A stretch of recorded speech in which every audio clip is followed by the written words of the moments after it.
তোমরা যাবে। দুইজন ফেরেশতা আর আসমানেতে গেল না, আল্লাহর কথা ভুলে গেল, তাসবিহ তেলাওয়াত করার কথা ভুলে গেল। জোহরার বাড়ি পৌঁছে গেল। জোহরার বাড়ি পৌঁছাবার পরে জোহরা বলছে, তোমরা তোমাদের কথাবার্তা চলাফেরা চালচলন দেখে তোমাদেরকে মনে হয় না তোমরা যে মানুষ, তোমরা হয় ফেরেশতা হবে, না হয় তোমরা জিন হবে।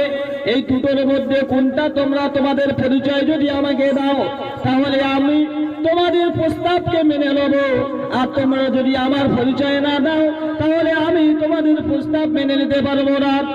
জোহরার প্রেমে পড়ে গিয়ে আল্লাহর কথা ভুলে গেল, আসমানে যাবার কথা ভুলে গেল, তাসবিহ তেলাওয়াত করার কথা ভুলে গেল। ইসমে আজম আমার আল্লাহ বলেছিল যে তোমরা দুজনা এই ইসমে আজমকে কাউকে শিখাবে না। জোহরার কথা শোনার সাথে সাথে ইসমে আজম ওইজন ফেরেশতা সেদিনেতে জোহরাকে বলে দিল যে আমরা আল্লাহর ফেরেশতা।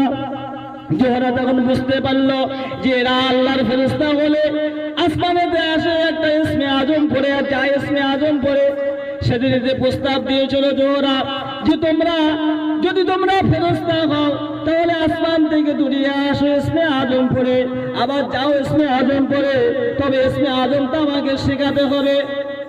ফেরেশতা সেদিন আল্লাহকে ভুলে গিয়ে তাসবিহ তেলাওয়াত ভুলে গিয়ে জোহরা প্রেমে পড়ে ইসমে আজম তাদেরকে শিখিয়ে দিল। ইসমে আজম শেখাবার পরে জোহরা বলল, ঠিক আছে তোমরা তোমাকে ইসমে আজম পড়ে দিলে, আমার সঙ্গে তোমরা খারাপ কাজের মধ্যে লিপ্ত হবে, কিন্তু খারাপ কাজে লিপ্ত হওয়ার আগে মদ্যপান করতে হবে।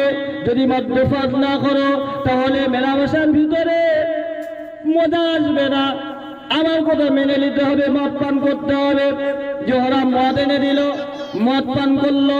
মদ পান করার বললে বলল, আমি তো আল্লাহর ইবাদত করিনি গো, আমি তো দেব দেবী মূর্তির পূজা করি, আর তোমরা যদি আমাকে আমার কথা প্রস্তাবে যদি মেনে নাও তাহলে মূর্তিকে সিজদা করতে হবে। ফেরেশতারা সব কথা ভুলে গিয়ে দেব দেবী মূর্তিকে সিজদা করলো। তাহলে কি করলো? সিজদা করার পরে জোহরা বলছে, এবারে আমার পাশের ঘরে আমার স্বামী রয়েছে, আমি একজন বিবাহিত স্ত্রী, আমার স্বামী রয়েছে পাশের ঘরে, তোমরা যদি আমার খারাপ কাজের সঙ্গে লিপ্ত হও আর আমার স্বামী যদি দেখতে পায় তাহলে উপায় আর রাখবে না, আমাদের তো আর বাঁচাবে না, তাহলে আমার স্বামীকে হত্যা করো। জোহরার প্রস্তাবে স্বামীকে হত্যা করলো। তিনটি বড় বড় গোনা করলো। এক নম্বর হলো মদ পান করেছে, দ্বিতীয় নম্বর হলো সে কি করেছে?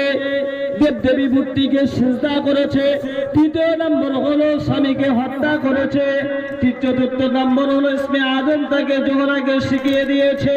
পাশের ওখানে দিয়ে স্বামীকে হত্যা করার সময় যখন গিয়েছে ইসমে আজম পরে জোহরা আসমানে উঠে গেল, আর তারা ফিরে আসার পরে আর জোহরাকে খুঁজে পেল না, জোহরাকে আর খুঁজে পেল না। ইসমে আজম পরে উপরে উঠে গেল।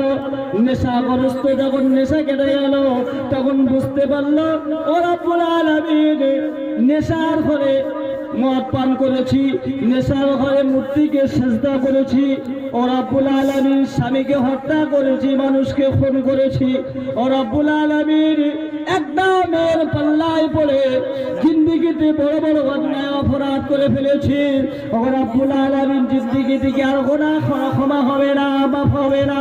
আল্লাহ রব্বুল আলামিনের দরবারে হাত তুলে দিলেন, আল্লাহ জিন্দেগিতে বড় অন্যায় করেছি, পাপ করেছি, ও রব্বুল আলামিন বান্দার সঙ্গে তুলনা করে তোমার ইবাদত প্রমাণ করতে গিয়ে আজ আমরা ধরা পড়ে গিয়েছি।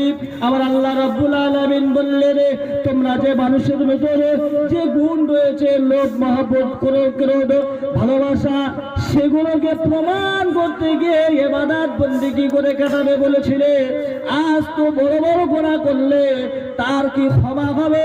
আমি আল্লাহ রব্বুল আলামিন দুটো অফার দিলাম, একটা হলো হাসরের ময়দানে, মাহশরের ময়দানে তোমাদের জন্য শাস্তি মওজুদ রয়েছে, তোমরা কিয়ামত পর্যন্ত হিসাবের পরে চির জাহান্নামী হয়ে যাবে।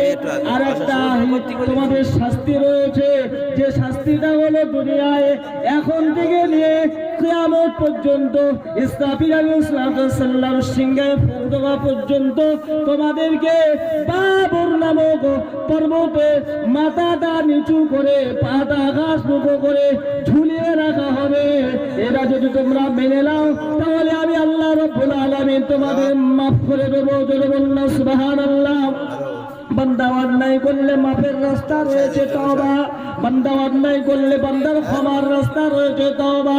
হারুত আর মারুত নামক ফেরেশতাকে আমার আল্লাহ রাব্বুল আলামিন একটা গহীর গর্তের ভিতরে বাবুর নামক পর্বতে তাদের পাগুলো আকাশমুখো ঝুলিয়ে দিয়ে মাথাটা নিচু করে দিয়ে এখন থেকে নিয়ে আর কিয়ামত পর্যন্ত তাদের ঝুলিয়ে ঝুলিয়ে কষ্ট দেওয়া হবে।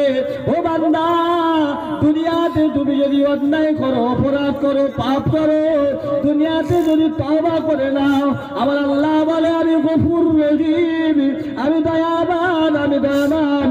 তোমাদের জিন্দেগি তামাম গুনাহগুলোকে আমি আল্লাহ রাব্বুল আলামিন এক মুহূর্তে ক্ষমা করে দেব। জোরে বলুন সুবহানাল্লাহ। আল্লাহুম্মা সাল্লি আলা সাইয়্যিদিনা মাওলানা মুহাম্মদ ওয়া আলা আলি সাইয়্যিদিনা মাওলানা মুহাম্মদ। আমার আল্লাহ রাব্বুল আলামিন বান্দা তওবাকে কবুল করার জন্য আল্লাহ রাব্বুল আলামিন বললেন, ইয়া আইয়ুহাল্লাযীনা আমানু তুবু ইলাল্লাহি তাওবাতান নাসুহা। বান্দা তোমরা তওবা করো, আমি আল্লাহ রাব্বুল আলামিন তোমাদের তওবাকে কবুল করব। সেজন্য জিন্দেগির তামাম গুনার দিকে না তাকিয়ে আল্লাহর রহমতের দিকে তাকিয়ে আল্লাহ বললেন, লা তাখদাতু বিরহমাতিল্লাহ ইন্নাল্লাহা ইয়াগফিরু যুনুবা জামিআ ইন্নাহু হুয়াল গফুরুর রহিম। বান্দা তোমরা আমার রহমত থেকে নৈরাশ হও না, আমার রহমতের আশা করো, আমার রহমতের আশা করো। আমি আল্লাহ রাব্বুল আলামিন তোমাদের জিন্দেগির গুনাহকে মাফ করে দেবো। জোরে বলুন না সুবহানাল্লাহ।